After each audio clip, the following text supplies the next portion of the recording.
Bismillah. Baik, sekarang kita akan masuk pada pembahasan tentang membaca Al-Quran tak perlu berwuduk. Ada pertanyaan? Ada yang berpendapat bahwa orang Muhammadiyah menafsirkan bahwa bacaan Zalikal Kitab artinya adalah itu kitab Al-Quran, bukan ini kitab Al-Quran. Yang berarti bahwa kitab Al-Quran itu yang ada di sana, yakni di Lauh Mahfuz. Sedang Al-Quran yang biasa kita baca adalah turunan dari kitab yang ada di sana itu. Karenanya tidak perlu wuduk kalau membaca atau memegangnya. Benarkah demikian? Pertanyaan dari Mujibur Rahman, SMA 1, Yosowilangun, Lumajang, Jatim. Jawab, secara formal Muhammadiyah belum memutuskan pemahaman makna seperti itu. Tetapi pemahaman umum di kalangan Muhammadiyah ialah bahwa orang yang menyentuh mushaf atau membacanya tidak berwuduk, tidak mewajibkan berwuduk bagi yang menyentuh atau membaca Al-Quran.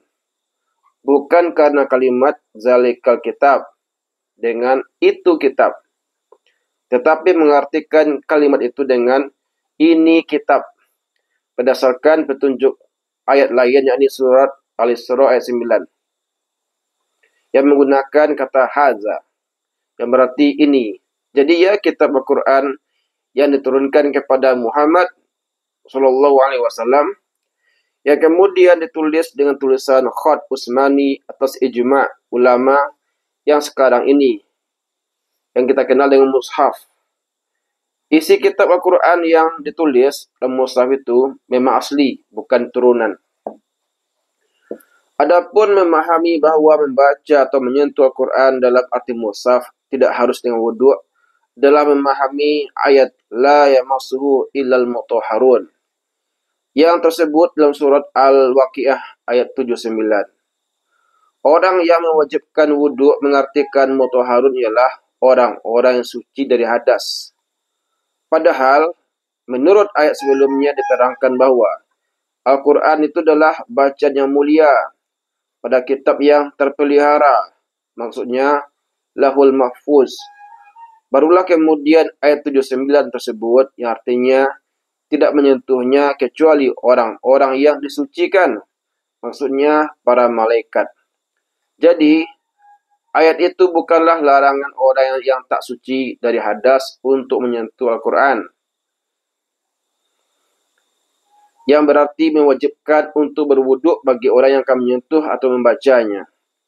Berdasarkan hadis-hadis yang sahih bahwa orang Muslim itu suci, tidak najis.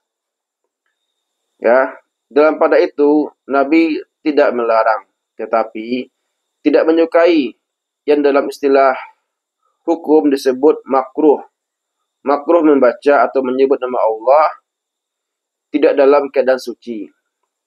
Tegasnya, tidak diwajibkan wudhu untuk membaca Al-Quran atau menyentuhnya. Hanya saja, menyentuh atau membaca Al-Quran atau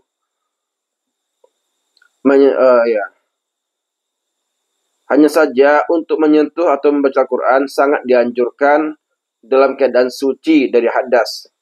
Hal ini dapat kita pahami dari hadis-hadis yang menyatakan bahwa Nabi keberatan menjawab salam dalam keadaan tidak suci. Hal ini bukan karena haram, tetapi karena merasa kurang srek. Sebab dalam kalimat salam ada nama Allah. Nabi sangat menyukai menyebut nama Allah dalam keadaan suci. Seperti disebutkan dalam hadis berikut dari Abu Jahim radhiyallahu anhu mengatakan, pada suatu hari Rasulullah Shallallahu Alaihi Wasallam datang dari sumur Jamal, suatu tempat dekat kota Madinah. Beliau dijumpailah seorang laki-laki dan memberi salam kepadanya. Salamnya itu tak dijawab Rasul. Beliau terus menuju ke suatu dinding tembok, lalu menyapu muka dengan dua tangannya atau bertayamum. Sesudah itu barulah beliau menjawab salam. Hadis dari Bukhari dan Muslim. Kemudian hadis lain dari Husain ibnu Munzir radhiyallahu anhu menerangkan bahwasanya Muhajir ibnu Kunfuz memberi salam kepada Nabi sallallahu alaihi wasallam dikala Nabi sedang mengambil wuduk. Maka Nabi tidak menjawab salam itu hingga selesai berwuduk. Sesudah Nabi berwuduk, barulah beliau menjawab salam. Seraya mengatakan, tidak ada yang menghalangi aku menjawab salammu selain daripada kesukaanku menyebut nama Allah dalam keadaan suci. Jadi, kesimpulannya, Al-Quran yang terdapat pada Lauh Mahfuz, Al-Quran yang terdapat dalam mushaf sekarang ini adalah asli.